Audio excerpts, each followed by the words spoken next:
que está en el centro del debate en este momento, tanto en una vertiente filosófica como también en todo lo que tiene que ver con las diferencias de género.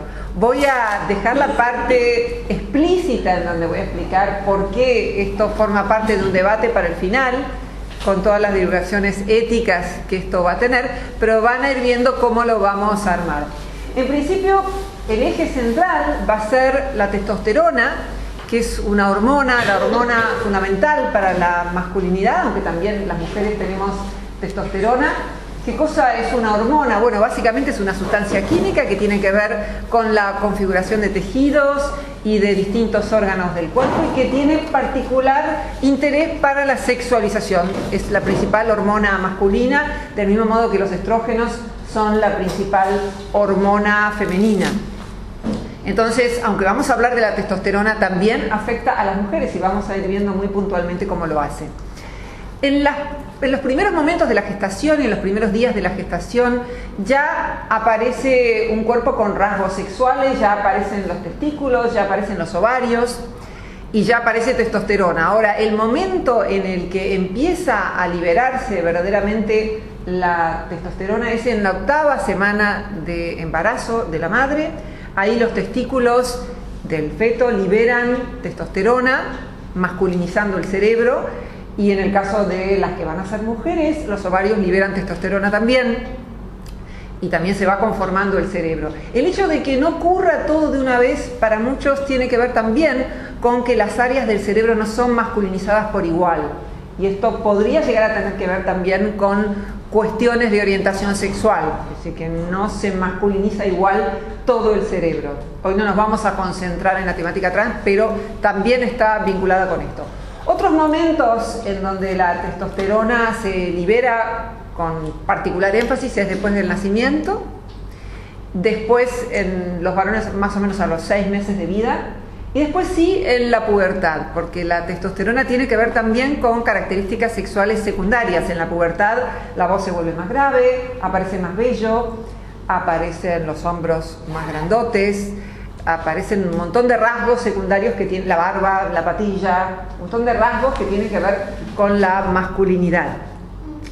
Los hombres tienen más testosterona que las mujeres. Según el estudio que uno consulte, producen entre 10 y 30 veces más testosterona por día que una mujer. Y también se va perdiendo la testosterona a lo largo de la vida. Un hombre en su vejez tiene 1/3 de la testosterona que tenía de joven. También las mujeres tienen más testosterona de más jóvenes que de más grandes.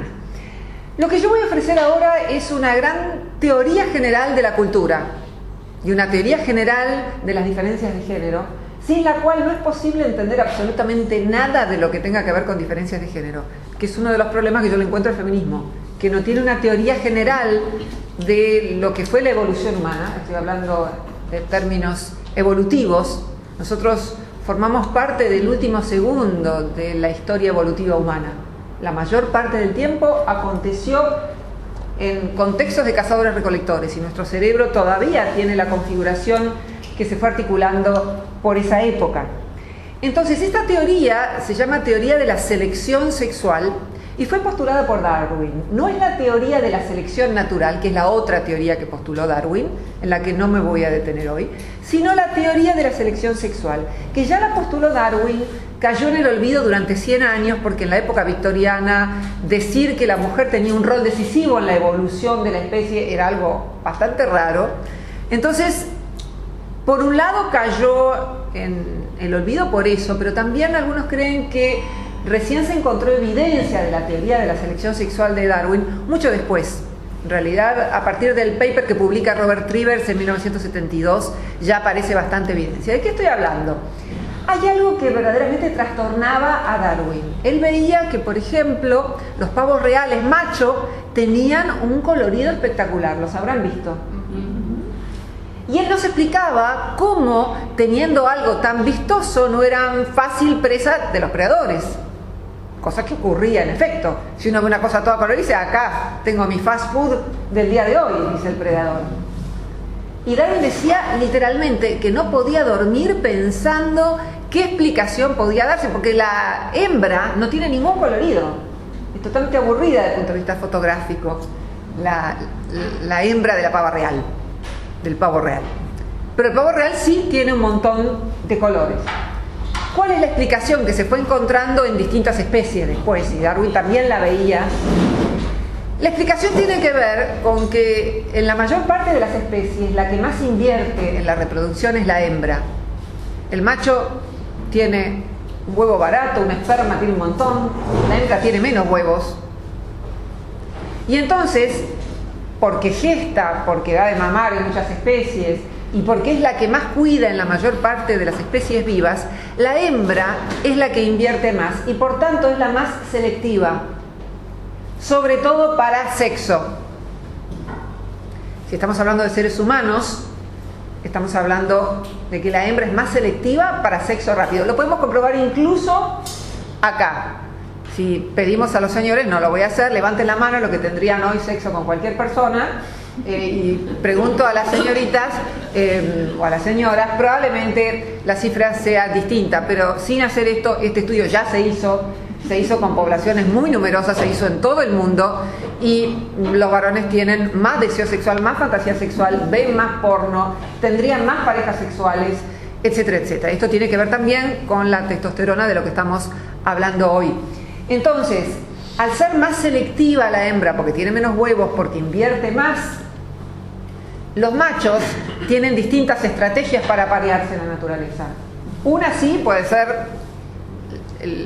la violencia sexual, si ustedes quieren, pero no es la única. Sabemos que hay machos que construyen nidos entre distintas especies de pájaros, sabemos que ofrecen lo que se llama la ofrenda nupcial, ofrecen bichos, a veces disfrazados con algo que de alimenticio no tiene nada, pero el pobre no encontró nada para ofrecer, y entonces es lo que le ofrece, y mientras está distraída tratando de ver qué regalito le trajeron, se aparea con ella.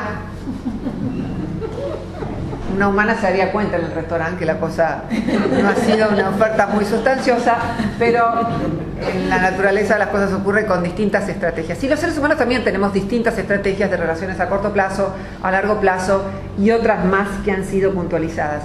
Entonces, lo que dice Darwin en su teoría de la selección sexual es, al ser más selectiva la hembra, va a tener más requerimientos que el macho. Y los machos compiten por la hembra. Y acá entra a jugar un papel la testosterona, que es nuestra protagonista de hoy, porque tiene que ver con la competencia, tiene que ver con el riesgo y tiene que ver con la lucha, entre otras cosas. Entonces, ¿cuándo es que se encontró evidencia de la teoría de la selección sexual de Darwin? Básicamente fue Robert Trivers, que en 1972 retomó los estudios de Bateman, que solo había trabajado con las moscas de la fruta. Porque lo que hizo Robert Trivers, que todavía vive, increíblemente Robert Trivers vive todavía, y fue quien postuló la teoría de la inversión parental, que es una forma de explicar o de trabajar la teoría de la selección sexual de Darwin, porque lo que muestra Robert Trivers es cualquier cantidad de especies en donde la hembra es la más selectiva, especies ya estudiadas por otros. En realidad es un metaanálisis, es una revisión de muchísimos estudios que se fueron haciendo a lo largo del siglo XX y que se siguieron haciendo, permanentemente se está trabajando con animales, y se confirma esto de que la hembra es la más selectiva, los machos pelean por las hembras. Pero hay algo que permitió encontrar muchísima evidencia a la teoría de la selección sexual de Darwin, y es el caso de las pocas especies de sexo revertido, las especies en las que el que invierte más es el macho, por ejemplo la hiena. Y entonces quienes tienen más testosterona y quienes más se pelean por los machos son las hembras. En todas las especies de sexo revertido, las que tienen más testosterona son las hembras. El caso de las hienas fue estudiado en particular, porque la hiena nace con un pene largo, que es un clítoris en realidad, y es mucho más agresiva que el macho, y lo que hicieron fue manipular en el vientre de la madre la testosterona, y lo que lograron al disminuir la cantidad de testosterona en el vientre materno es que naciera una hembra hiena mucho más mansa, a diferencia de cómo es la hiena en su estado natural, que es muy agresiva porque se pelea por conseguir la atención de los machos. No es que no exista la competencia intrasexual, así se denomina entre mujeres humanas y entre hembras. Existe, pero nuevamente, al ser más selectivo para sexo, el sexo femenino, quienes más deben luchar son los machos. Eso se puede ver por la diferencia de tamaño que tienen machos y hembras. Es predictiva la teoría. Si hay mucha diferencia entre el tamaño promedio de un macho en una especie y el tamaño de una hembra, se sabe que los machos compitieron mucho más para parearse con las hembras. Es el caso del gorila. El gorila macho tiene el doble del tamaño que la gorila hembra. Si ven las fotos es impresionante.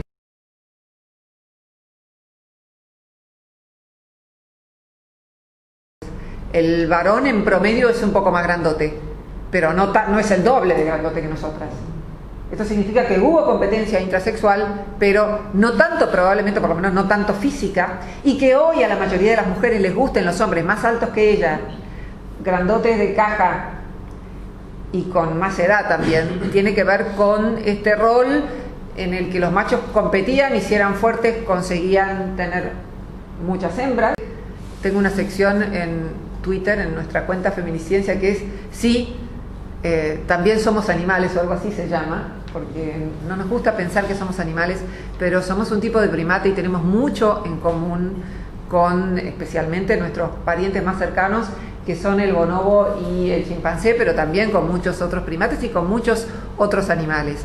Lo que ocurre entre los seres humanos es que ya, al menos ahora, no es la fuerza física lo que hace que un varón consiga a una mujer, sino básicamente talentos, estatus, dinero o cualquier cosa que sea que la mujer valora y que el hombre posea en términos de estatus. Si es en una universidad, muy probablemente, y hay muchos estudios que así dan cuenta de eso, a la mujer le guste más el titular de cátedra que el compañero o que el que está en el curso de más atrás. Y antes se pensaba que era meramente porque las mujeres no habían adquirido un estatus en la sociedad. No, hoy hay estudios que muestran que ya hay más mujeres universitarias que hombres universitarios con niveles de ingresos superiores al de los hombres en muchos casos, y cuando llegan a ese nivel de estatus las mujeres no quieren a un hombre que esté por debajo de ese estatus, que en general tiene que ver con talentos, con dinero, con arte. Y hay una teoría que postuló Jeffrey Miller, que es un psicólogo evolucionista que tiene bastante evidencia y que seguramente haría enojar a más de una feminista, que lo que dice es que todas las ciencias y todas las artes fueron una manera en que los hombres han querido conquistar mujeres. Dolina y Calhoy lo decían de una manera más informal: todo lo que uno hace es para seducir minas.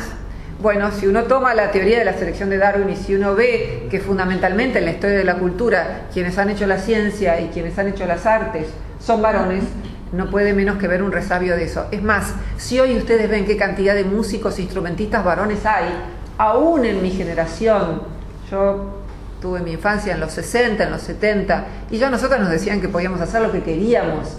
Nadie nos decía que teníamos que estar en la casa. Ya mi generación es una generación en donde claramente podíamos estudiar, por lo menos las mujeres de clase media, y de ahí para arriba lo que queríamos.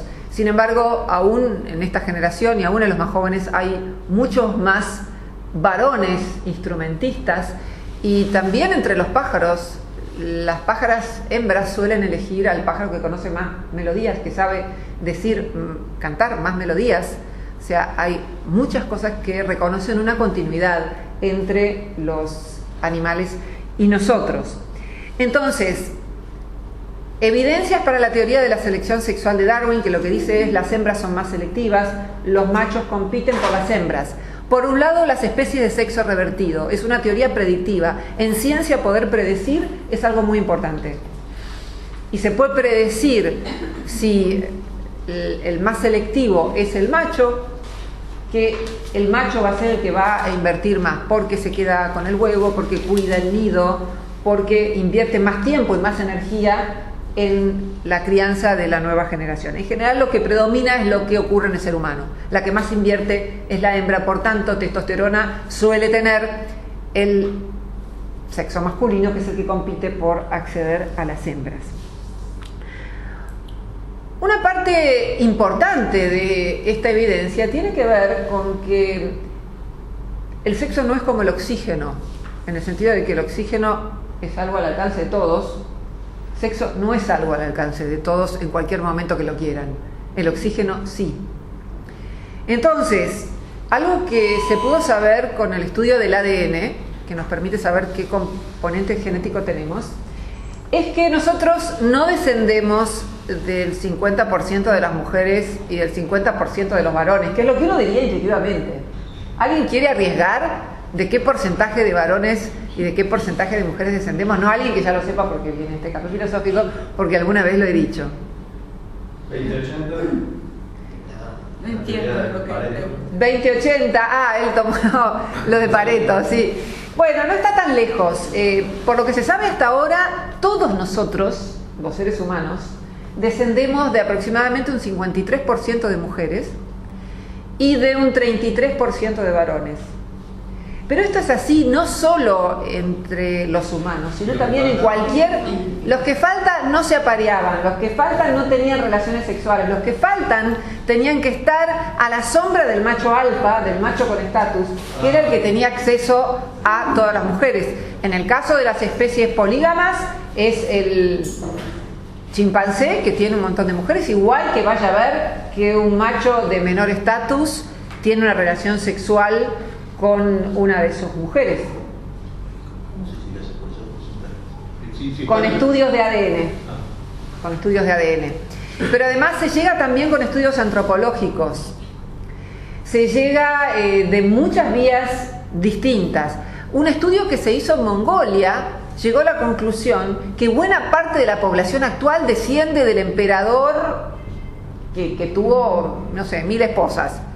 Imagínate que la cantidad de hijos que puede tener un hombre si tiene una o varias relaciones con distintas mujeres por noche es muy grande, y sobre todo si tenemos en cuenta que se reprodujeron y se reprodujeron. Sí, nosotros, todos los que estamos acá y todos los humanos que están sobre la Tierra, somos hijos de aquellos machos alfa, de aquellos machos que tuvieron recursos y que al menos supieron mostrárselos a las hembras, o fundamentalmente de machos que tuvieron recursos. Ahora, me dirán, pero ¿qué pasa que entre los pobres se reproducen más? Bueno, estamos hablando de aquello que tiene estatus en el grupo en el que uno se desenvuelve. Si estamos hablando de un grupo de gente de menores recursos, será el que tiene un poquito más o el que tiene más estatus por algo que se valora en ese grupo. Entonces, estamos hablando de estatus para la mujer, que es la que resulta selectiva. Insisto que estamos hablando entre los humanos de selección para relaciones a corto plazo. A largo plazo las mujeres también empiezan a tener dificultades, porque lo que más valora en promedio, y este es un universal humano, el varón es ¿qué cosa de la mujer? El atractivo físico. Es decir, para reproducirse la mujer en primer lugar lo que necesitó es tener atractivo físico, no conseguir algo en las ciencias y las artes, no pelearse físicamente con otro. Somos también, todos nosotros, hombres y mujeres, descendientes de las mujeres más bellas. Hay evidencia de que las mujeres más bellas se reproducen más, que los varones con voz más grave, eso indica también más testosterona, se reproducen más. Los más altos también se reproducen más, porque el atractivo físico, que parece algo tan frívolo, también está dando información sobre la salud de las personas, sobre su capacidad de concebir. Y hay un estudio muy interesante que se hizo viendo una correlación entre los niveles de testosterona en el cordón umbilical y las caras masculinas. A mayor nivel de testosterona en el cordón umbilical de la madre, caras más masculinas.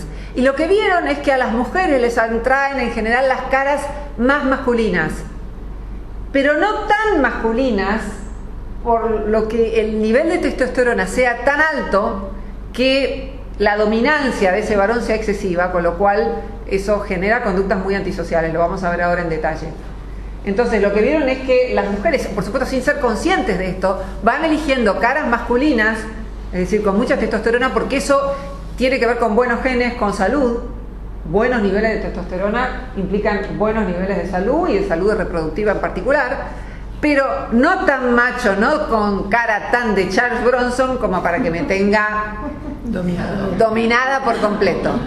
Entonces pareciera que hay algún tipo de inteligencia del apareamiento de ese tipo en la elección de las mujeres, y Quizás eso podría explicar por qué Leonardo DiCaprio, que no es casi una imagen de macho alfa dominante, pueda también resultar tan atractivo para muchas mujeres. Quizás está a mitad camino entre esta imagen de testosterona absoluta, de muy macho. Por supuesto que estamos hablando de una influencia y no estamos diciendo, ni vamos a decir en el transcurso de esta charla, que lo único que influye es la biología. No, somos un animal en el que influye mucho y tal vez para algunas cosas mucho más la biología, pero también influye la cultura. También tenemos un córtex prefrontal, que es lo que está detrás de la frente, que nos permite tomar decisiones racionales que muchas veces van en contra de los impulsos. Si cada uno que viera a una mujer que le gusta siguiera sus impulsos, sería mucho más complicada la vida.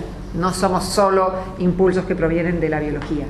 Esto que yo acabo de decir se llama varianza. El hecho de que haya más mujeres que se reproducen que varones, y esto pasa incluso hoy.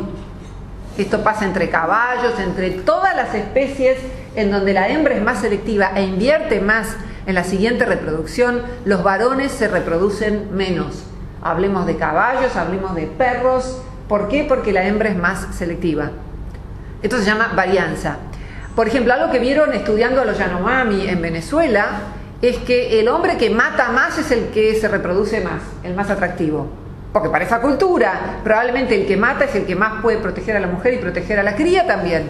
Porque no es que mata a la familia, sino que mata a los enemigos, protege a la cría. Y el que mata a más personas es el que resulta más atractivo para las mujeres o el que las domina de alguna manera, y entonces es el que puede reproducirse más. No es, por supuesto, el ideal que tenemos hoy en la cultura, donde más bien el estatus de otro tipo es lo que predomina. Otro cuerpo de evidencia vinculado con la forma en que influye la testosterona en la conducta proviene de los estudios que se hicieron sobre el autismo, particularmente los que hizo Simon Baron-Cohen, que tuvo una hermana, tiene una hermana autista, y entonces se puso a investigar el tema y empezó a investigar qué pasa con los niveles de testosterona en el útero de la madre. Saben que hay 4 varones por cada mujer que nace con autismo.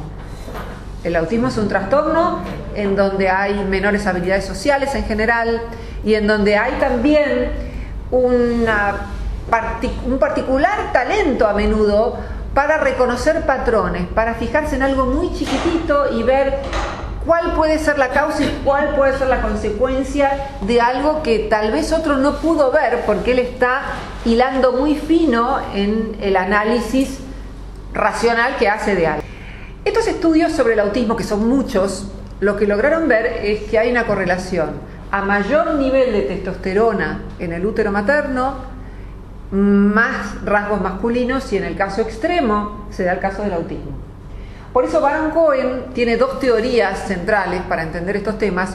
Una es la que se llama la teoría del cerebro extremo masculino. Porque la teoría de Baron-Cohen es que el autista está encarnando la expresión extrema de un cerebro masculino normal. ¿Por qué? Porque tendríamos 2 características que en promedio son más frecuentes en un sexo o en otro. Una de estas características es la empatía. Hay muchísimos estudios que se hicieron, sobre todo mostrando películas mudas, para ver si las personas pueden reconocer emociones en la cara de las personas, particularmente alrededor de los ojos, que es donde se expresan muchas emociones. Entonces, lo que tratan es de ver si hombres y mujeres reconocen la emoción que tiene el otro con igual destreza. Y lo que observaron en muchos de estos estudios es que las mujeres en promedio pueden intuir mucho mejor lo que siente el otro. No es que seamos más intuitivas en todo, eso es falso. Las mujeres tienen un mayor desarrollo de lo que se llama la teoría de la mente, que es lo que nos permite predecir las emociones, las conductas que pueden llegar a tener los demás. Es decir, en promedio las mujeres pueden predecir más qué es lo que le pasa al otro. ¿Por qué esta habilidad en promedio es superior en las mujeres que en los varones? Bueno, una hipótesis es porque en su rol durante el 99% de la historia evolutiva humana de madre, saber qué es lo que le pasaba a un hijo, por qué llora, y poder tener una comunicación y educarlo durante larguísimos años probablemente haya permitido que aún las que no quisimos ser madres ni un minuto como yo, hayamos desarrollado en promedio, porque tampoco es algo que pueda predecirse en cada una de las mujeres, una capacidad mayor de saber qué es lo que siente el otro. Sobre todo estamos hablando de capacidad cognitiva, ¿no? De saber qué es lo que puede estar sintiendo el otro o predecir la conducta del otro, y esto se ve a partir de gestos puntuales. Y lo que se ve es que el autista tiene altamente disminuidas en general sus habilidades sociales, disminuida su capacidad de empatía cognitiva. Todo eso que las mujeres en promedio hacen un poco mejor, el autista lo tiene muy comprometido. Y por otro lado, tiene toda otra parte que se vincula con el análisis de patrones, que son relaciones entre una causa y una consecuencia, es ver algo chiquitito, como podría ser alguien que está, por ejemplo, analizando un ejercicio matemático, y de hecho hay bastante evidencia de que los autistas tienden a ser mejores en tareas sistematizadoras como las matemáticas, lo que no significa decir que no pueda haber mujeres que en matemáticas sean brillantes. Lo que significa es que el autista, al desarrollar más ese tipo de destrezas, puede llegar a tener, porque tampoco es que todos los autistas lo tengan, habilidades vinculadas con la sistematización. También hay estudios que muestran que hay un promedio mayor de ateísmo entre los autistas, lo cual también estaría vinculado con algunas cuestiones de diferencias de sexo que serían largas de enumerar hoy. Alguien podría decirme, bueno, pero muchas de las diferencias de sexo pueden ser producto de la socialización. Muchos de estos estudios que se hicieron, primero con autistas y después ya directamente con niños que no son autistas, lo que mostraron es que a mayor nivel de testosterona en el útero de la madre, más tipo de juego masculino en el chico que nace, o incluso en la mujer que nace, pero particularmente con varones. ¿En qué se diferencia el juego masculino del femenino? Y esto es así en todo el mundo. Hay metaanálisis que muestran que esto es así en todo el mundo. Y no solo pasa en nuestra especie, sino que también hay estudios hechos con primates en donde se ve que el primate macho se aleja mucho más rápido de la madre que el primate hembra. Al primate hembra le atraen más las caras. Recuerden esto de tener más empatía y de poder reconocer más qué pasa con la cara de los demás. Esto de que nos atraigan las caras, las personas. Incluso hay estudios que se hicieron con bebés de menos de un año. Difícilmente hayan aprendido muchas cosas con la socialización. Se les ponen vinchas para ver qué imagen les atrae más, qué es lo que miran durante más tiempo. Y los varones miran más objetos que se mueven, y las nenas, las bebas, miran más caras, se sienten más atraídas por las caras. Entre primates, las hembras se sienten más atraídas por otros miembros de su especie, por seres vivos. Retengan esto porque va a tener mucha influencia en lo que vamos a ver después.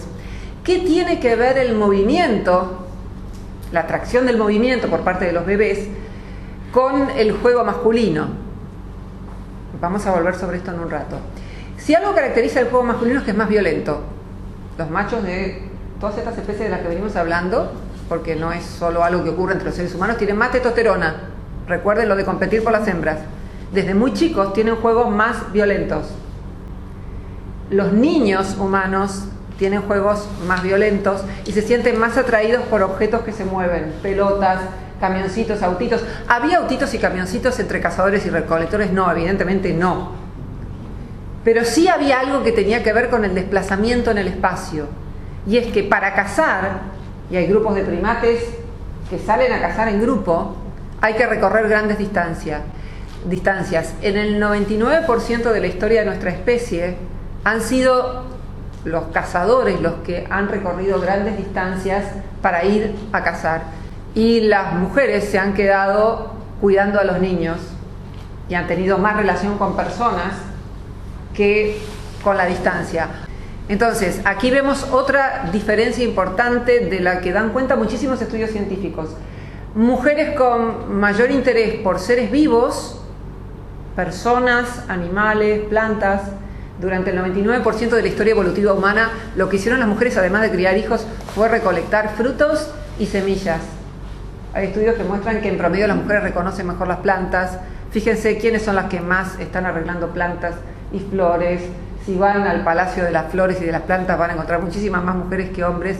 Esta es mi hipótesis, habrá que encontrar más evidencia de que viene de ese lugar, que lo vivo en general nos atraiga muchísimo más. Entonces, lo que se ve, y es un universal, es que en todo el mundo los varones tienen juegos más agresivos y se sienten más atraídos por cosas que se mueven. En la vida adulta puede ser el fútbol, una pelota que se mueve. En los niños puede ser cualquier cosa que se mueva. Alguien me podrá decir, bueno, pero todavía yo creo que es producto de la socialización. Hay algunos ejemplos en donde se ve que los niños han sido socializados para el sexo opuesto con el que se identifican. Y una evidencia muy grande de todo lo que estoy diciendo viene de los casos de hiperplasia. Los casos de hiperplasia son casos en donde la madre estaba gestando una mujer, pero por disfunciones recibió más testosterona en el útero. Le inyectan testosterona en el útero. Entonces lo que se ve es que en los casos de hiperplasia hay una socialización de mujer, porque a veces nacen intersexo, hay una socialización de mujer, pero lo que hay son juegos, tipos de juego más masculinos. En inglés lo llaman rough and tumble, que sería juego más violento. Entonces en los casos de hiperplasia se ve eso. El caso paradigmático de David Reimers, hay varios. David Reimers apenas nació, tuvo una circuncisión mal hecha. Le cortaron el pene y se lo terminaron destruyendo. Entonces los padres decidieron que iba a ser mujer. Porque en esa época además se pensaba que uno tranquilamente si se corta, bueno ya está, ya es mujer. Y no le dijeron que él había nacido varón. Lo educaron como mujer. Y al llegar a la adolescencia tuvo juegos de varón, era más agresivo, tenía el tipo de juegos típicos de un varón. Y al llegar a la adolescencia se sentía un varón en el cuerpo de una mujer, hasta que los padres terminaron diciendo qué es lo que había pasado. Bueno, cambió su identidad sexual, se convirtió en varón, no con operaciones porque en esa época no se podía, se casó con una mujer y después no sabemos muy bien por qué se terminó suicidando. David Reimers. Pueden ver videos si quieren en YouTube, hay documentales y hay varios casos de esos en donde tratan de forzar una socialización distinta a la del sexo biológico y lo que se genera es algo muy contraproducente. De modo que tenemos estos casos en donde se socializa para el sexo contrario, pero pareciera que a nivel hormonal está pasando otra cosa. Por otro lado, también hay un estudio en donde se les dio testosterona a un grupo de mujeres y lo que vieron es que empeoraron en empatía. Empatizaban menos con más testosterona. Insisto en que el estudio lo van a tener si se bajan la listita que les estoy ofreciendo. Otro estudio mostró que cuanto más testosterona tenía el cordón umbilical de los varones, más dificultades verbales tenían. No sé si se acuerdan que los varones en general tardan más en hablar, tardan más en escribir. Escribir no es algo que venga dado evolutivamente, pero tienen más dificultades con el lenguaje. Bien, tengo 3 casos de amigas de mi generación, o mujeres de mi generación, que como en la década del 70 se decía, no, vamos a educar a los chicos gender neutral, ¿no? Con neutralidad de género, como están tratando infructuosamente de hacerlo en Suecia, con resultados absolutamente catastróficos. Después, si quieren, en la parte del debate hablamos de eso, porque si no se hace muy largo. Mi amiga Corina tiene 3 varones, y entonces dice que les compró una casa de muñecas cuando eran chicos. Y de pronto vio que estaba llena de ketchup, porque estaban jugando al terrorismo. Terminó la educación gender neutral, porque vive en Estados Unidos ella, ¿no? Empacó la carpa y chao.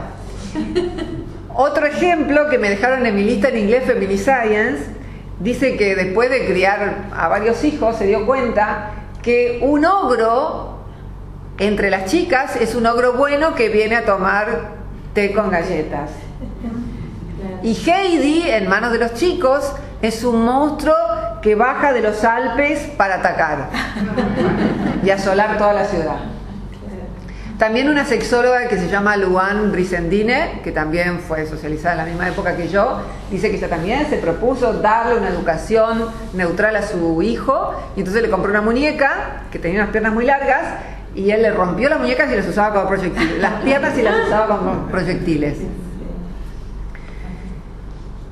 De modo que tenemos algo de evidencia aquí, y hay mucha más si se bajan los papers de los que les estoy hablando, de que en promedio las mujeres tienen más interés por lo vivo, por personas, por seres vivos, y los varones por cosas, por objetos. De hecho, los juguetes que más le atraen a un varón son objetos: pelotas, camiones, el rasti, que tiene que ver con la construcción. Hay varias especies animales en donde el macho construye el nido, y si la hembra entra al nido está obligada a parearse. Diciendo, yo me maté en hacer esta casa, no vas a venir a vivir acá a cambio de nada. Entonces la cosa de la construcción, la cosa del macho proveedor, que aparece en las llamadas ofrendas nupciales, está presente también en la naturaleza. Entonces, ¿qué efecto vemos en el aquí y ahora, en el hoy, a partir de esta particularidad, de este interés de las mujeres por las personas, de esta mayor propensión en promedio de las mujeres por la empatía y de esta mayor propensión de los varones por la sistematización? Lo que vemos es que hay elecciones de carreras y de oficios muy distintas, y lo pueden ver en todo el mundo, y lo pueden ver todavía más pronunciado en los países escandinavos, que es donde se respetan más las cuestiones de género, donde hay más igualdad de género y donde las mujeres pueden elegir verdaderamente lo que quieren. En esos países se agrandan las diferencias de género, no se achican. Entonces ustedes van a ver que hay muchas más mujeres en carreras universitarias focalizadas en personas. 80% de las psicólogas son mujeres hoy, 80% de las veterinarias, piensen que es interés por lo vivo también. Y alguien podría decir, bueno, pero los estereotipos, no había estereotipos de veterinarias mujeres. El 80% de décadas atrás eran varones. No había un estereotipo de veterinaria mujer, sin embargo, hoy son mayoría. Biólogas, porque la biología tiene que ver con lo vivo, la mayoría son mujeres. En todas las carreras de lenguas, la inmensa mayoría son mujeres. En las carreras de artes, si dejamos de lado la música hay más varones, la mayoría son mujeres. En la filosofía es muy interesante, porque la filosofía tiene como distintas áreas temáticas. Entonces, si ustedes toman áreas temáticas vinculadas con personas, como ética, mayoría abrumadora de mujeres en todo el mundo. Yo estudié esa especialidad, ética, me interesan relaciones humanas. Si toman lógica y toman filosofía de la ciencia, abrumadora mayoría masculina. Si toman filosofía política, que es teoría política, abrumadora mayoría masculina. Me tomé el trabajo de analizar las tesis de teoría política que hubo en filosofía en 10 años. Hubo una sola tesis hecha por una mujer, y es sobre un tema muy práctico, pobreza. O sea, cuando la política se convierte en algo práctico, ahí sí nos interesan las mujeres. Cuando es teórico, no. Y lo pueden ver en los libros que compran, 80% de los libros de autoayuda, que algunos son buenos, no todos, ni siquiera la mayoría probablemente, pero son libros que las mujeres compran buscando mejorar la vida, y no tiene nada de malo, está buenísimo que a las mujeres les interese mejorar la vida. Este café filosófico, durante muchísimos años no sabía por qué diablos venían un 80% de mujeres. Hoy hablamos de testosterona, así que por ahí hay más. Pero en general es 70-80% de mujeres, y no podíamos saber por qué soy yo, que después era así en todos lados.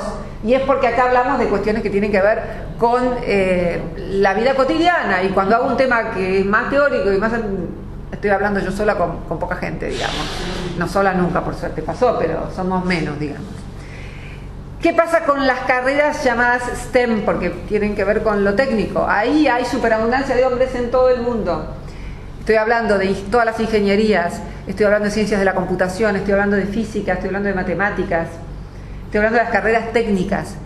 Es más, hay algo que se llama la paradoja de la igualdad, y les recomiendo que vean un documental en YouTube hecho en Noruega, que se llama Lavado de cerebro, la paradoja de la igualdad. Está subtitulado en español ahora. Excelente, hecho por un humorista noruego, en donde muestra cómo a mayor igualdad de género en un país, por ejemplo en los países escandinavos, mayor cantidad de mujeres en enfermería, por ejemplo.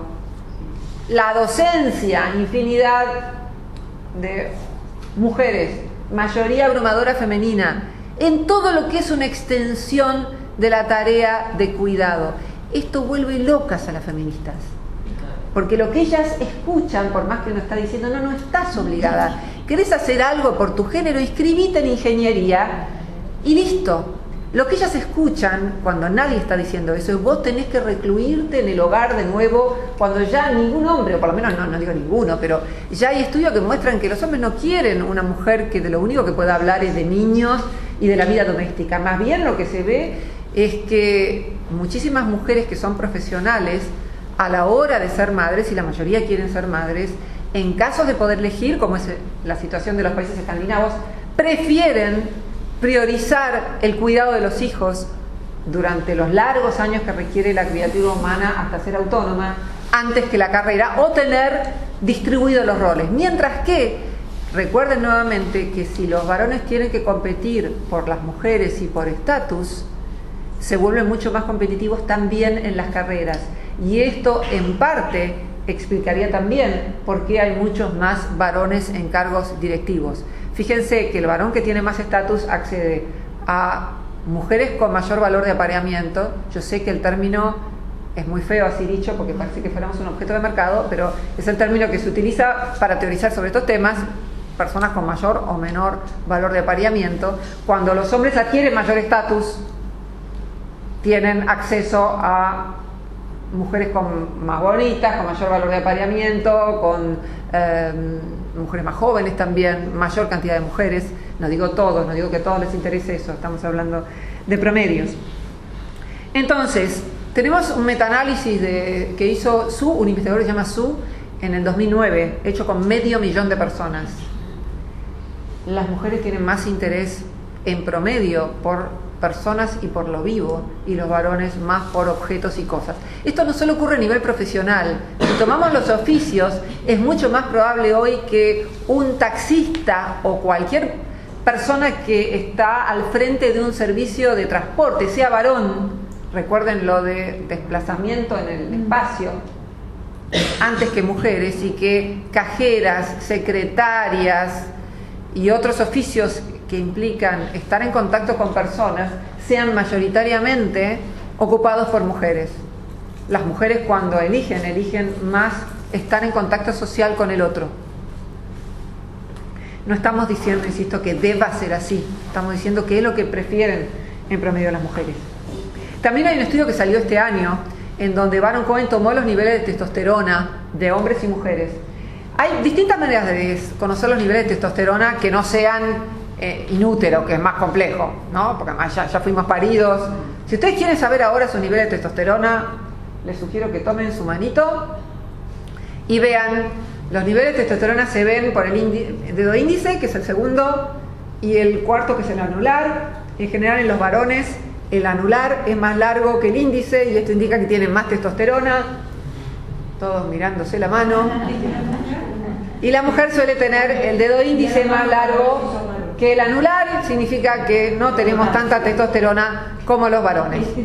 Y si hay una mujer que lo tiene distinto, porque probablemente si hay un indicativo, un marcador de testosterona in útero. De modo que en los estudios con testosterona, esa es una de las formas que se mide cantidad de testosterona. Otra es saliva. Mediante la saliva se puede saber si alguien tiene mayores o menores niveles de testosterona.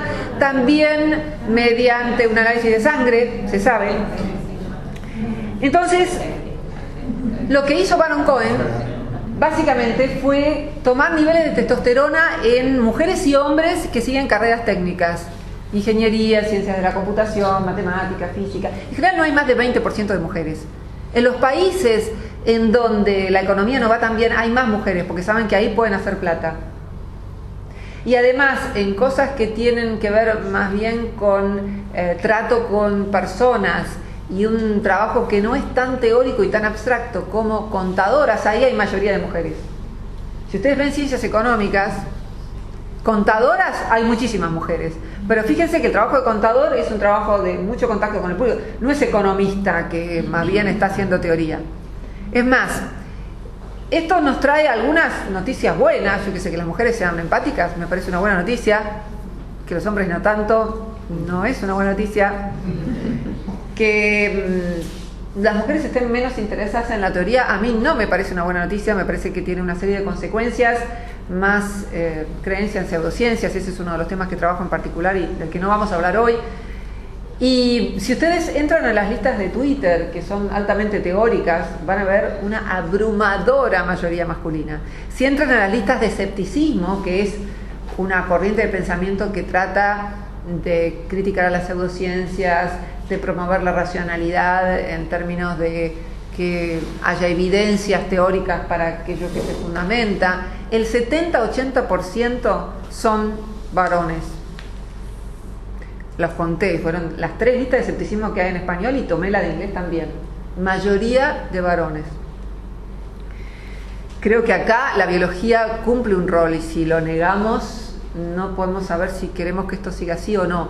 ¿Qué significa que estamos determinados a ser como marca la biología? No, la biología es una predisposición.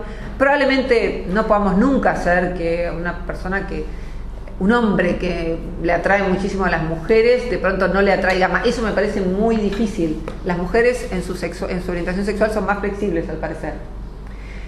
Pero sí muchas otras cosas pueden ser cambiadas. Y si no sabemos qué propensiones tenemos, difícilmente podamos saber si queremos cambiar alguna de estas cosas, que es el debate que tendríamos que estar teniendo ahora, y no tenemos. Porque en realidad lo que estamos debatiendo muchos en el mundo es que hay diferencias, porque hay muchísima gente que las niega, y los investigadores de punta ya trabajan en esto y saben que estas diferencias existen. Entonces hay en este momento en el mundo una verdadera guerra de los sexos, entre comillas, por la cual ocurren cosas muy cuestionables, como que despiden a un empleado de Google, James Damore, meramente por redactar un informe que sugiere estas cosas de las que estamos hablando hoy, que podría ocurrir que hay menos mujeres en Google, porque las mujeres se interesan menos por cosas técnicas. Vayan ustedes a una casa de fotos, ¿dónde hay? ¿Qué hay? ¿Más hombres o más mujeres en general? Más hombres. Más hombres. A una ferretería. Busquen todos los negocios técnicos. No digo que no haya mujeres. Lo que digo es que hay una atracción mayor de los varones hoy en día, y esto continúa siendo así, por tener el tallercito, por tener las herramientas, por arreglar las cosas de la casa, por estar focalizado en objetos y ser bueno con los objetos. Entonces, lo que hizo Baron Cohen fue tomar los niveles de testosterona de mujeres y hombres que siguen carreras técnicas, y lo que vio es que había una correlación, incluso en las mujeres.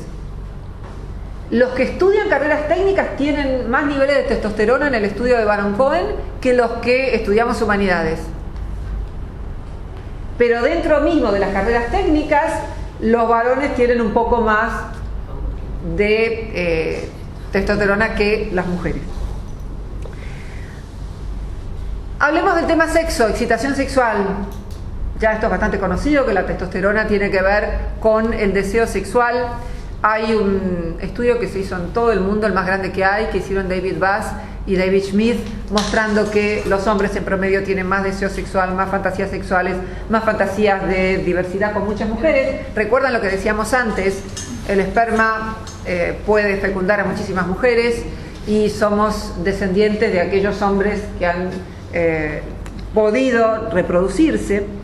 Y básicamente esto significa que la testosterona es causa y es consecuencia. Por ejemplo, en un grupo de ratas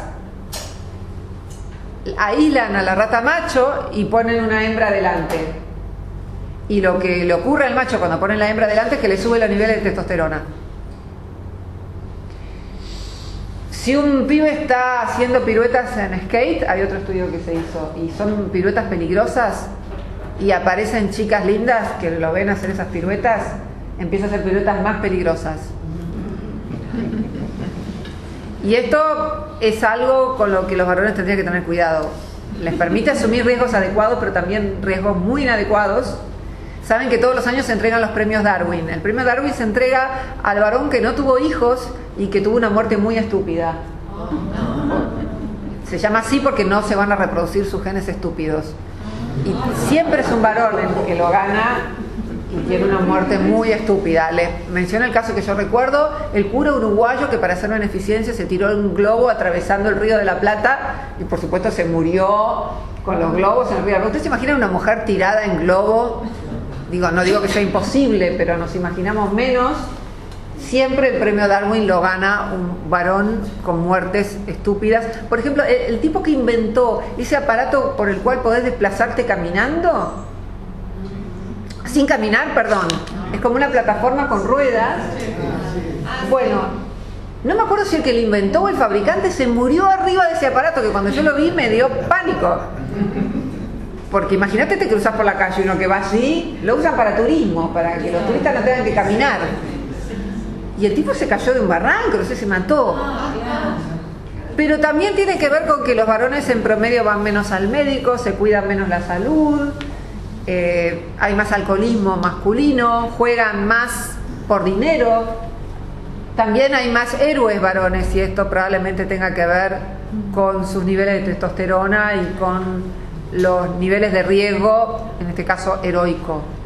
Los varones tienen una mayor propensión al riesgo y esto tiene que ver con la testosterona. Hay estudios hechos sobre riesgo financiero, porque se trabaja mucho con el juego de economía conductual del ultimátum, donde se ve cuán generoso es alguien y se toman niveles de testosterona, o se les da testosterona también, y lo que ven es que si se les da testosterona empiezan a desarrollar un juego más agresivo, más competitivo. Recuerden, machos compitiendo por hembras, recuerden que es una hormona que tiene que ver con la competencia.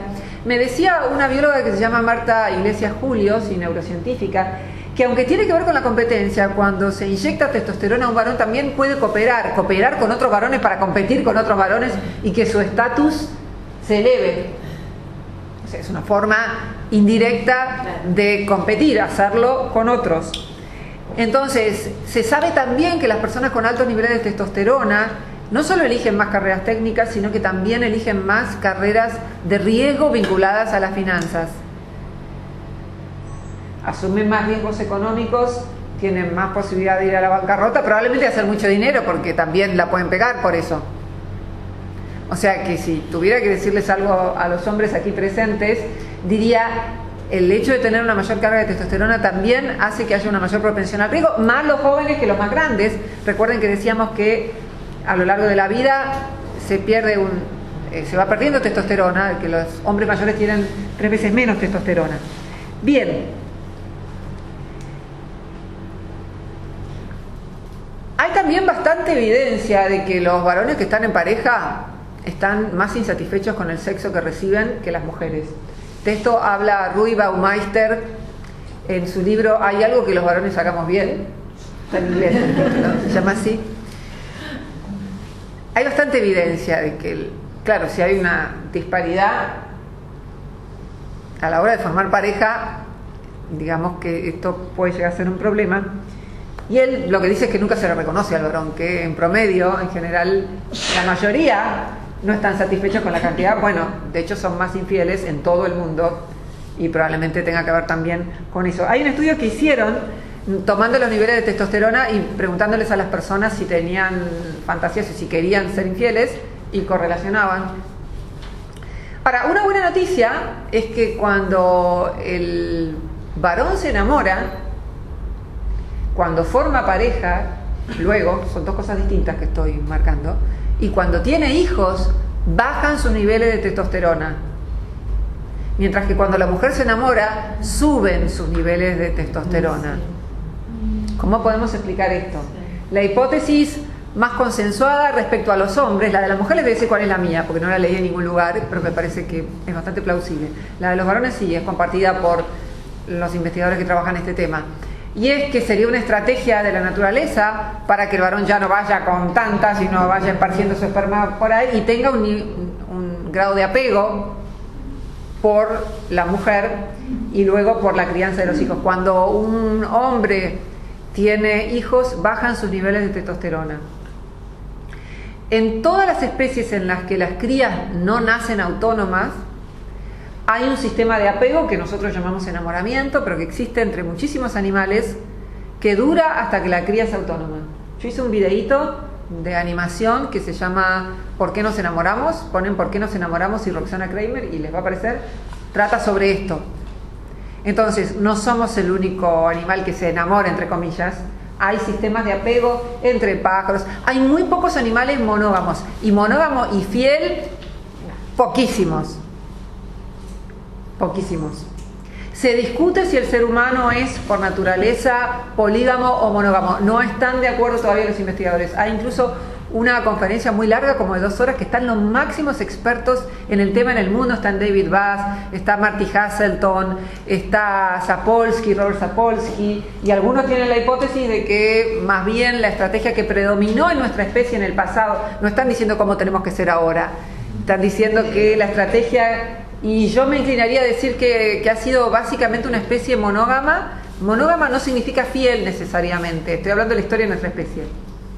Incluso entre pájaros monógamos se sabe por el estudio de ADN que por ahí la pájara tuvo una cría de otro macho, porque durante la noche voló y volvió y él está empollando huevos que no son de su propia cría. Esto también permitió a los psicólogos evolucionistas urdir hipótesis tales como que los celos masculinos de los varones tienen más que ver con la posibilidad de una infidelidad sexual y lo de las mujeres más que ver con la posibilidad de una infidelidad emotiva, o sea, que se vaya con otra. Y en efecto, encontraron evidencia de esto.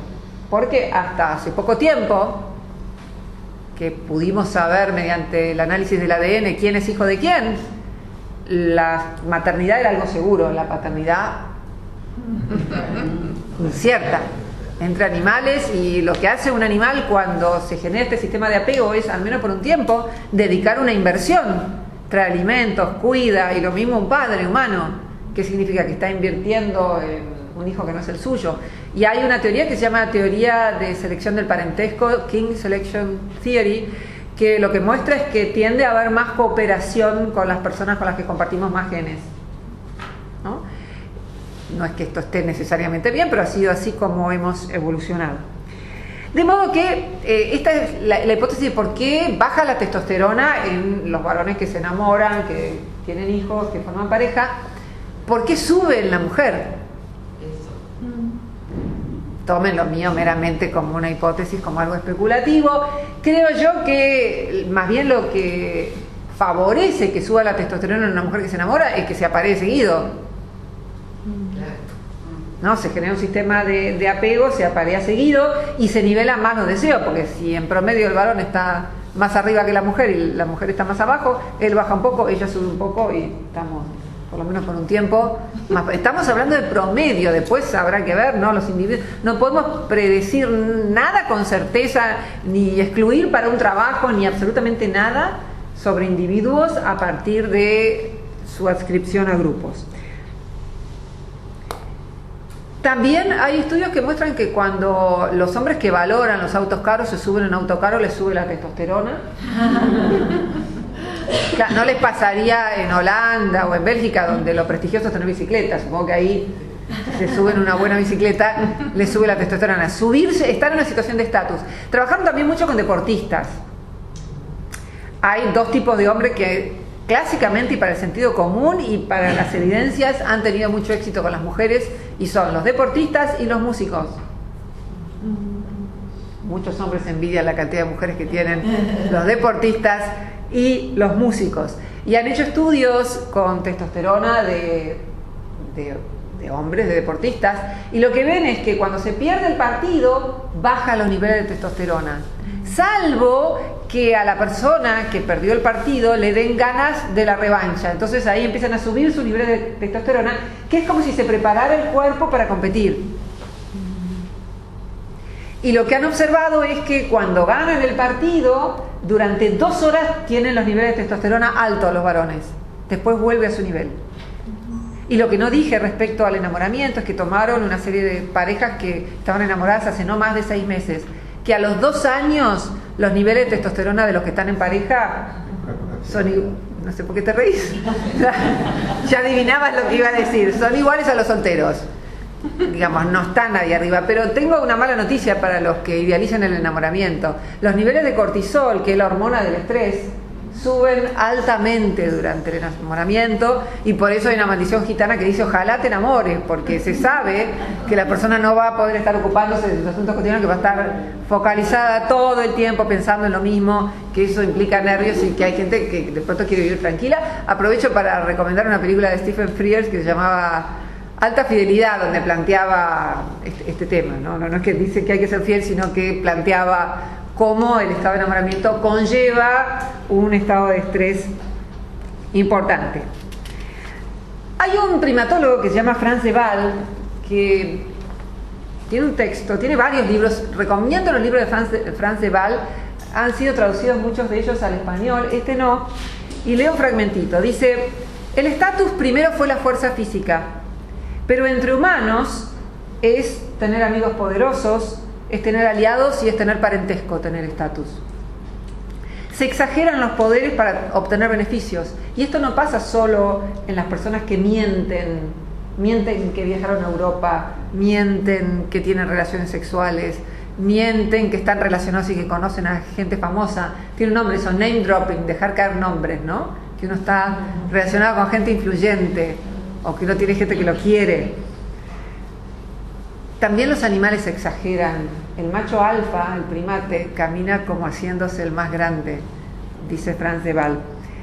Se exageran poderes para obtener beneficios. Algunos tienen accesos a recursos clave que contribuyen a la supervivencia o a la reproducción. El que gana entre los chimpancés tiene más acceso a las hembras. Es polígamo el chimpancé. O sea, se aparean unos pocos. Y vamos a ver la vez que viene, va a venir un biólogo, cómo cuando desaparece el macho alfa, de pronto hay un cambio en la configuración del grupo. O hay otro que lo reemplaza, o incluso hay unas especies en donde la hembra se convierte en macho. Pero eso es la vez que viene.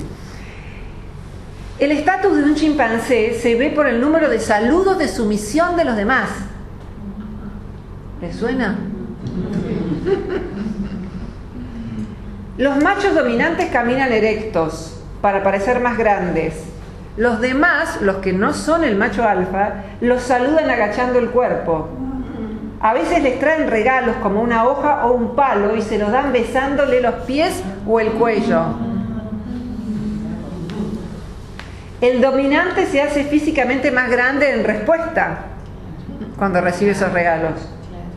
Las hembras le muestran su parte posterior. Hasta donde yo sé, hay solo dos animales que tienen sexo de frente: el ser humano y el bonobo, que es uno de nuestros parientes primates. Los bonobos lo hacen de frente, el resto de los primates no. De ahí también que la cola tenga un valor erótico. De hecho, mucho de lo que gusta de hombres y mujeres tiene un correlato en términos reproductivos o de salud. Un cutis terso, un cutis joven, está hablando de una mujer en edad reproductiva. No es solamente producto de la socialización esto. Y también lo que se llama la lordosis, que es el nivel de curvatura que tiene la cintura respecto a la cadera, correlaciona en muchos casos con capacidad para parir y para gestar, y los tacos se dice que pronuncian la lordosis. Y lo que se llama hip ratio, ¿cómo es en español? Bueno, la proporción que hay entre cintura y cadera, también hay una proporción que ha sido a lo largo de toda la historia preferida. Ahora alguien podría decirme, bueno, pero en una época gustaban las gorditas. No, hay evidencia de que uno viera un cuadro con una gordita no significa que a la mayor parte le gustaran las gorditas. Significa que había un señor que pagaba que pintaran un cuadro en donde la modelo era gordita o el pintor le gustó una gordita. No necesariamente ver cuadros de gorditas significa que eso fue. Estoy hablando de mujeres obesas. O una señora. Obesas. ¿Cómo? O una señora que pagaba. O una señora que pagaba. Bien, bien, sí, bien. Y si el macho o la hembra no hacen un saludo al macho alfa, termino con lo de Frans de Waal, eso puede ser interpretado como un atentado a su estatus y puede provocar represalias.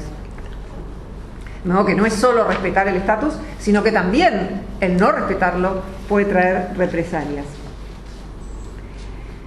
También hay otro estudio muy interesante que se hizo tomando los niveles de testosterona de 52 mujeres.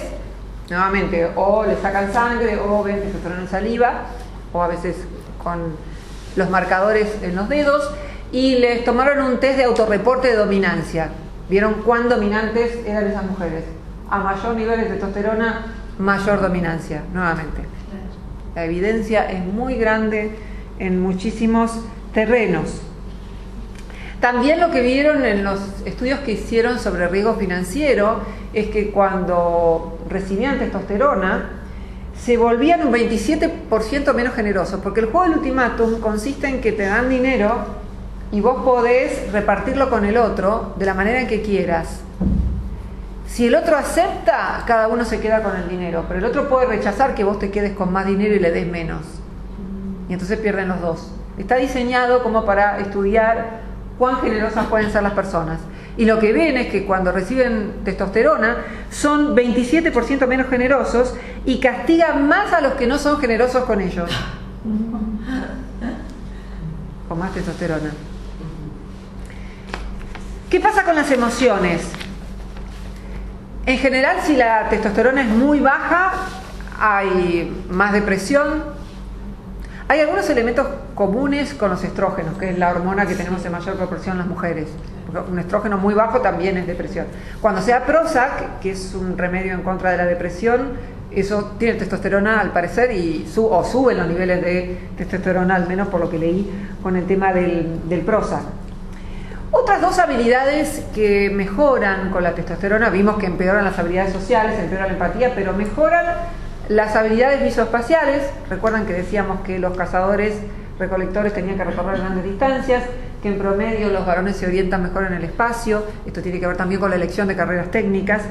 Y lo que vieron es que si se da testosterona a mujeres o a hombres, mejora su orientación en el espacio. Hacen ejercicios de rotación mental, donde hay que ver cómo rota un objeto, y eso en promedio lo hacen mejor los varones.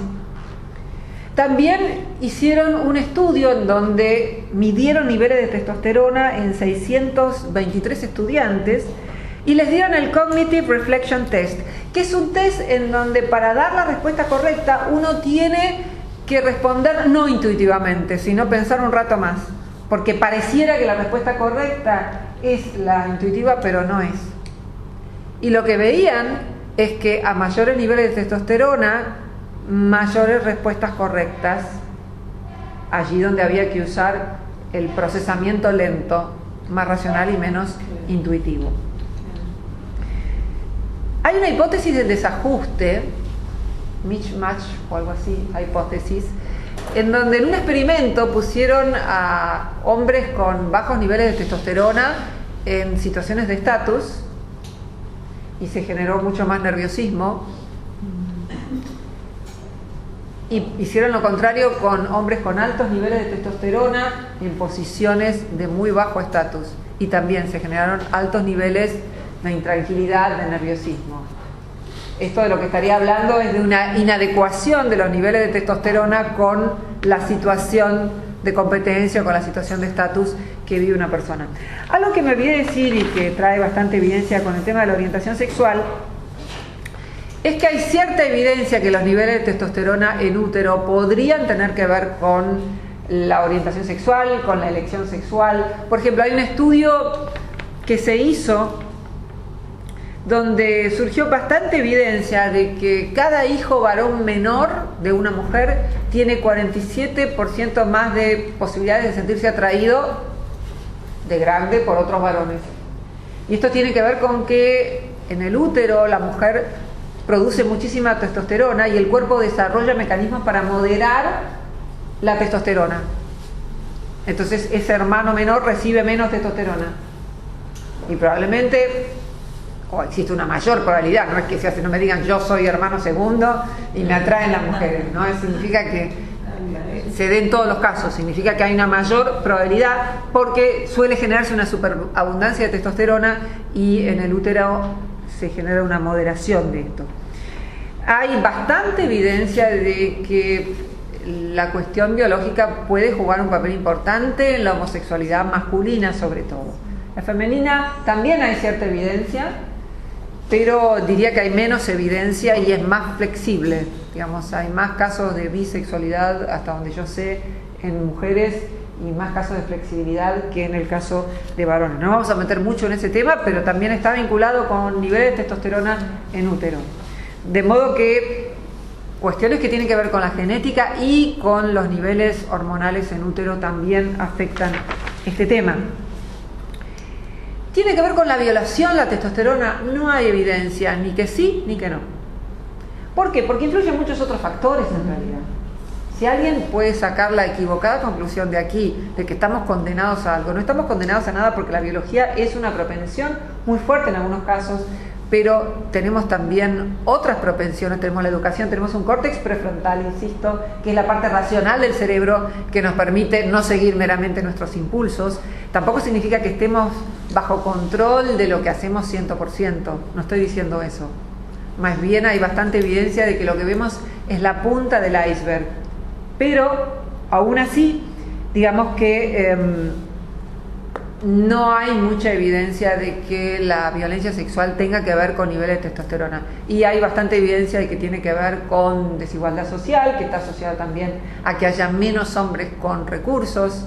Piensen que los hombres que gozan más del éxito con las mujeres son aquellos que han logrado estatus, que han logrado recursos y que han logrado todo aquello de lo que hablamos antes. Y si alguien está ubicado en la escala más baja de la sociedad, eso es menos probable.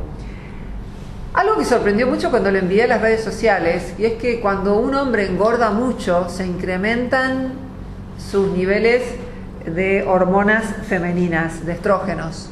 ¿Por qué? Básicamente porque la grasa tiene una enzima, que es la aromatasa, que transforma la testosterona en estrógenos.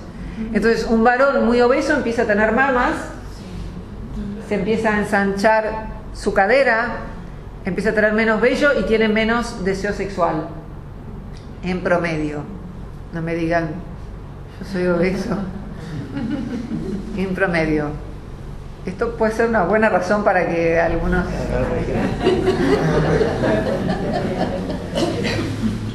entren de tomar excusas, ¿no? No favorecen los niveles de testosterona, no lo favorece el alcohol y en particular la cerveza. Tampoco estamos diciendo que no tomen alcohol, no tomen cerveza, lo que estamos diciendo es que es algo que en un estudio vi que no lo favorece. Bueno, pero llegando al final de esta exposición teórica, traje algunas frases vinculadas con esto. No solo los de la tabula rasa, los que creen que nacemos como páginas en blanco sin ninguna de estas influencias, critican todo esto de lo que hemos estado hablando sin evidencias en su favor, sino que lo que hacen es un reduccionismo sociológico. Ellos también hacen un reduccionismo, creen que absolutamente todo depende del medio ambiente. Entonces hay un cuento que circula por ahí que dice: mi marido me pegaba por la infancia que tuvo, pero yo lo maté por la que tuve yo. Y un Irish Bull, que siempre son chistes que hacen con contradicciones, dice: un irlandés solo está en paz cuando pelea, ¿no? Y otro que dice: llegué a la edad en la que la comida reemplazó al sexo. Si no ir más lejos, ya puse un espejo sobre la mesa de la cocina. Uno sobre la dominancia: ¿cómo puede una mujer volver loco a su hombre en la cama, escondiéndole el control remoto? Y después hay varios que tienen que ver con esto de que a los varones no les gusta preguntar dónde queda una calle. También tiene que ver con esto de lo que hemos estado hablando. Orientación en el espacio, sentir familiaridad con este tipo de habilidades. Entonces hay varios chistes que merodean esta cuestión. ¿Por qué las tribus de Israel tardaron tanto en cruzar el desierto? Porque los hombres no se detuvieron a preguntar el camino. Colón llegó a América y no a las Indias, como tenía pensado, en virtud de que, al igual que el resto de los hombres, se negó a preguntar el camino. Y este último tiene que ver con la dominancia. En una película de Woody Allen, él va al psiquiatra y le dice: me siento insignificante. Y el psiquiatra le dice: ha hecho un gran avance, es insignificante. Qué bueno, qué bueno. Dijimos muchas veces que no es que la cultura no influya, la cultura influye, pero negar todo esto de lo que hemos estado hablando hoy en favor de lo políticamente correcto no va a ser otra cosa que volvernos más ignorantes y retrasar el progreso de la humanidad. ¿Qué es lo que está ocurriendo ahora en esta batalla de la que les hablaba antes, en donde tratamos los que podemos de divulgar todo este conocimiento en las redes sociales? Y si hoy estamos filmando es porque queremos divulgarlo en algún momento, porque no hay mucho en español y porque me parece que esto puede darnos información que nos permita tomar a su vez buenas decisiones, mejor informadas en nuestra vida particular, que nos pueda explicar por qué decidimos lo que decidimos y que nos permita también hacer cambios en el caso de que querramos hacerlo. Pero en ningún caso estamos diciendo que la mujer tiene menos inteligencia ni que es incapaz de tales o cuales cosas. Algo de lo que no hablé y me gustaría meramente mencionarlo es que justamente porque los varones que han logrado recibir la atención de la mujer han debido esmerarse creando música, ciencia, haciendo dinero, protegiendo, teniendo estatus en general, lo que se puede ver en gran cantidad de habilidades es que hay más varones en las dos llamadas colas de distribución. Si ustedes ven una estadística, van a ver que en la parte de más arriba, los que desarrollan mejor una habilidad, hay más varones. Pero en la parte de los que la desarrollan peor, también hay más varones. En palabras de Pinker, más genios y más estúpidos. Esto también explica aquello de lo que hemos estado hablando. Imagínense que si los varones han debido competir por las mujeres, si el que hace mejores chistes es el que va a tener mejores mujeres, hay como una motivación grande para que, en caso de querer reproducirse, esos chistes puedan ser mejorados. En el caso de las mujeres, ya sabemos que reproducirnos no nos cuesta tanto como a los varones. Insisto, la mayor parte de las mujeres en la historia han logrado pasar sus genes. La mayor parte de los hombres y de los animales no, porque la que ha sido más selectiva ha sido la hembra y la mujer. Ahora, fíjense ustedes qué historia tan distinta a la que cuenta el feminismo, que cuenta que la historia de la cultura es una confabulación de los varones para oprimir y dominar a las mujeres.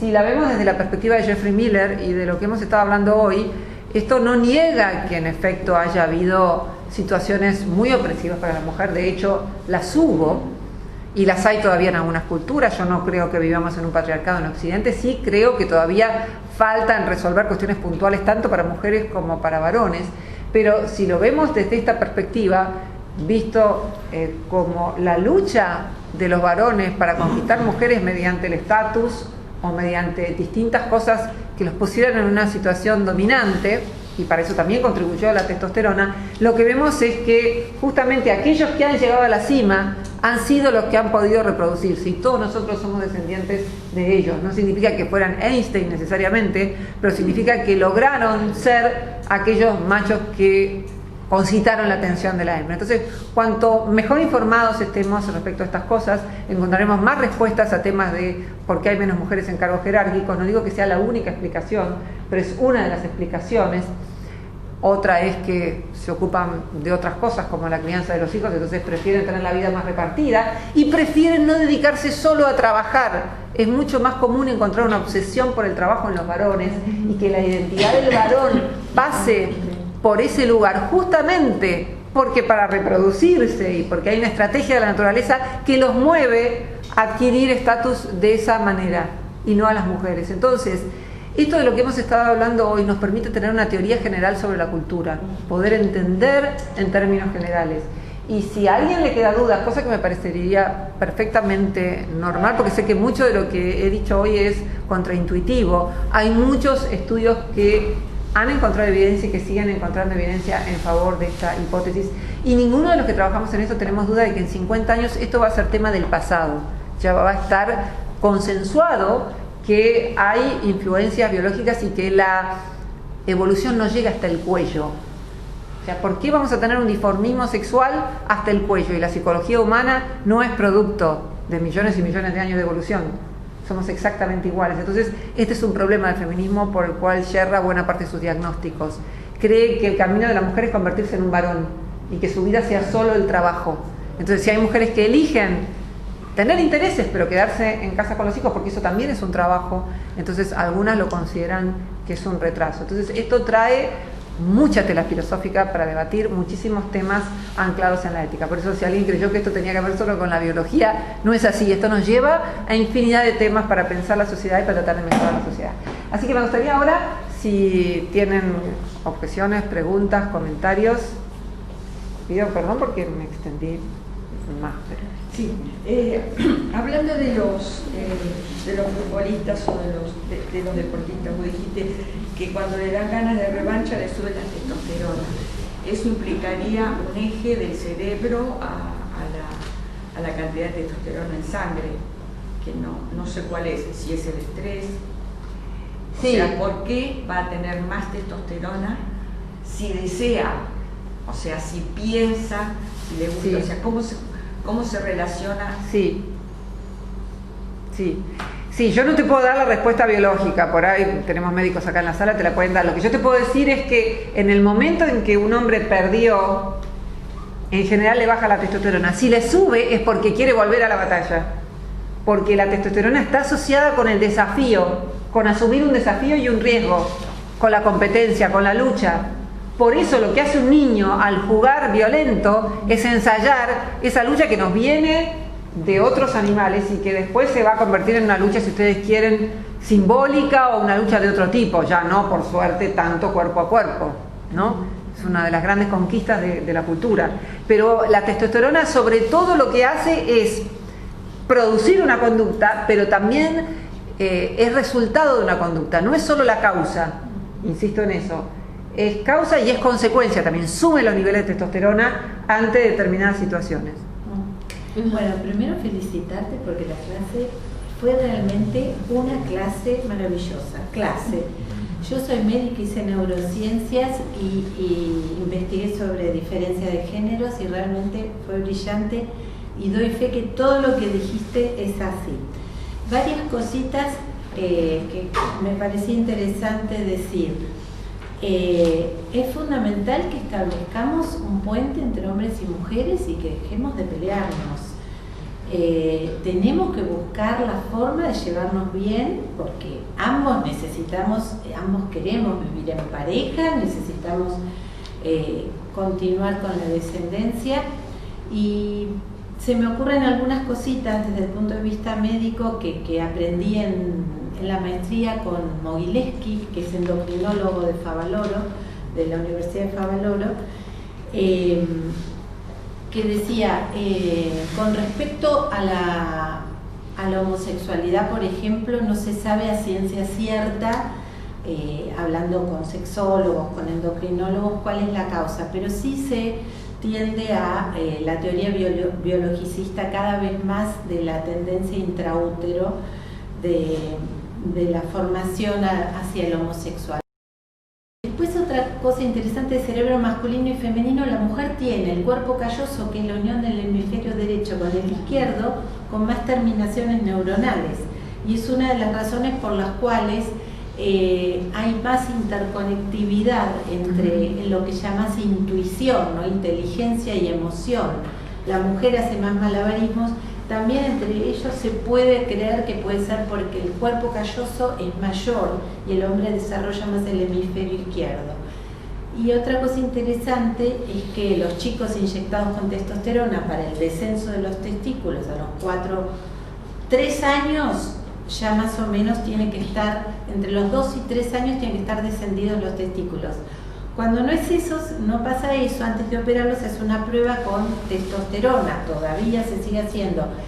Y el varón se pone insoportable, la madre te lo lleva al consultorio porque no entiende nada, porque empieza a tirar todo, a treparse por todos lados, le empieza a pegar a la madre, o sea, es la prueba verídica que la testosterona es la hormona de la agresión, y es así, cuanto más sepamos de esto, más también vamos a aceptar la diferencia de géneros. Tenemos una sexualidad distinta desde los órganos hasta la hipófisis, hasta el cerebro.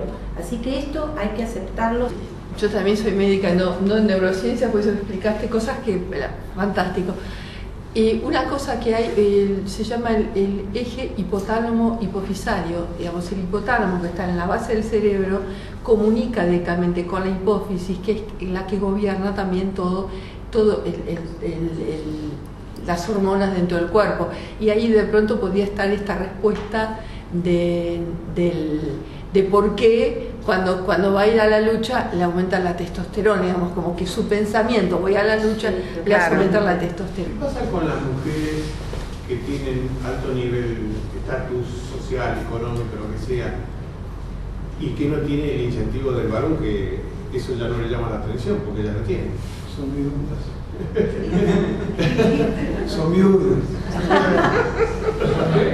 viudas. Sí, se entiende. Se entiende.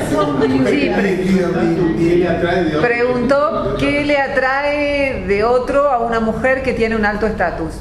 Hay un estudio muy interesante que hizo David Booth, que creo que se llama La soledad de las mujeres profesionales. Hay bastante evidencia de que las mujeres que alcanzan un alto estatus tienden a formar pareja con menos frecuencia, justamente porque buscan a alguien de un estatus igual o superior a ellas, y como ellas ya están en una posición de estatus muy alta, es difícil que la encuentren. Y a mí me parece que eso es un problema para las mujeres, porque uno puede encontrar otros valores que no sean un estatus en términos del reconocimiento profesional, que es el estatus más valorado de nuestra sociedad. Puede ocurrir que compartas intereses con alguien y que de pronto sea buena persona, que comparta las tareas de la casa, que haya otro tipo de estatus que vos decidís asignar y que no es el que necesariamente atribuye la sociedad. Entonces, las predisposiciones biológicas para mí son una trampa, y también lo son para el varón. Por ejemplo, el hombre que deja a su pareja por otra más joven, probablemente lo hace también siguiendo una predisposición biológica que tiende a que sus genes se reproduzcan con alguien más joven que está en edad fértil, pero si él no tiene ganas de volver a tener hijos, y ella sí, muchas veces se ve compelido a volver a educar, a ganar plata. Conozco a varios que se murieron de ataque en el corazón, probablemente de trabajar el doble porque había que mantener a los de antes, a los de ahora. No digo que alguien no pueda hacer esa elección libremente y que salga bien. Debatimos de eso con Diego Golombek, que vino a dar una charla tiempo atrás. Yo planteaba esta objeción y él dice, bueno, pero a algunos les sale bien. Sí, a algunos les sale bien, pero a otros no. Y en tal caso una decisión informada es una decisión en la que la persona que la va a tomar sabe que tiene esa predisposición biológica, y entonces conocer eso tal vez le permita decidir mejor. Ojo que esto que yo estoy eligiendo no es meramente me enamoré y siento algo muy intenso. Acá está pasando otra cosa, y si yo sé lo que está pasando, tal vez me puedo preguntar si realmente es lo que quiero, o de manera más informada tomar otro tipo de decisión. Hay muchas cuestiones, desde las mujeres que no salen con un hombre más alto. Una vez pregunté, dije, levanten la mano los que saldrían con un hombre más bajo. A ver. Salir a tomar algo, decir. La selectividad de la mujer en su máximo exponente. No por Ceci. Sí, yo Sí. Un hombre más bajo. Sí. ¿Cuánto más bajo? Ya me puso cara. Ponele ¿Cuántas? Incluso acá yo había preguntado cuántas saldrían con un hombre mucho menor que ellas. No, eso sí. Y también eran muy pocas. Eso ya no. Claro. Bueno, eso también, cuando a las mujeres de bastante más chicas les interesan hombres más grandes. Entonces, bueno, creo que todas estas cosas permiten tener decisiones mejor informadas, ¿no? La biología en este punto marca una diferencia. Sí. No sé si alguien se ha quedado. Sí. Para cambiar el punto de vista, yo soy ingeniero y me dedico a estudio lógico. La pregunta es, ¿cómo ves vos la cuestión cultural en la seducción? Porque para mí lo perfecto es saber cocinar.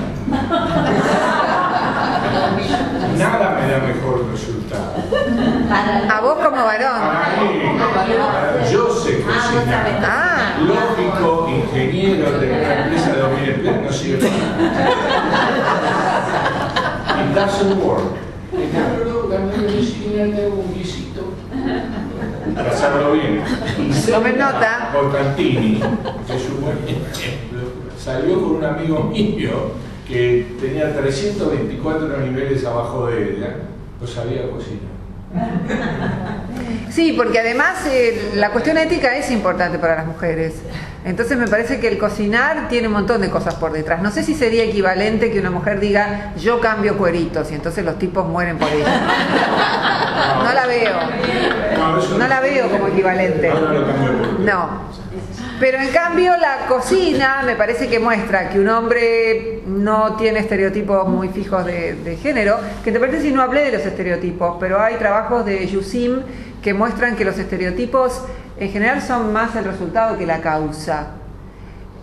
Y Steven Pinker creo que es el que la pone mejor. Dice, ¿por qué nos consideramos inteligentes cuando categorizamos objetos, pero cuando categorizamos personas se nos considera racistas por eso? Obviamente, si hay estereotipos que son inadecuados y vos tratás de predecir lo que va a hacer una persona meramente por su adscripción de grupo, eso es discriminatorio. Pero las personas pensamos sobre las personas también en función de estereotipos. Y lo que mostró Yusim es que la mayoría de los estereotipos son adecuados, no todos, por supuesto, no todos, pero muchísimos estereotipos. Y la investigadora que más trabaja cuestiones cognitivas, que es Diane Halpern, tiene un libro sobre diferencias cognitivas de hombres y mujeres, dice que la mayor parte de los estereotipos de género son adecuados, la mayor parte, no porque ella lo diga, porque si consultás trabajos empíricos vas a ver que hay una mayor propensión al cuidado en las mujeres, el abrigate, el fuiste al médico, todo eso es una extensión de nuestro rol de madres. ¿Y por qué ha de ser negativo eso? Si cuidar es hermoso. En tal caso lo que tenemos que pensar es que si ella está enferma, él también debería desarrollar una predisposición a cuidar, como lo hacen muchos hombres, pero creo que no es tan frecuente como las mujeres. Si hay varios hermanos y hermanas, que también los hermanos cuidan a la madre y no solo las mujeres. Entonces ahí hay mucho para trabajar desde lo ético. Me parece que un hombre que cocina está diciendo que puede tener cierta flexibilidad en los roles, que no se le caen las medias por cocinar.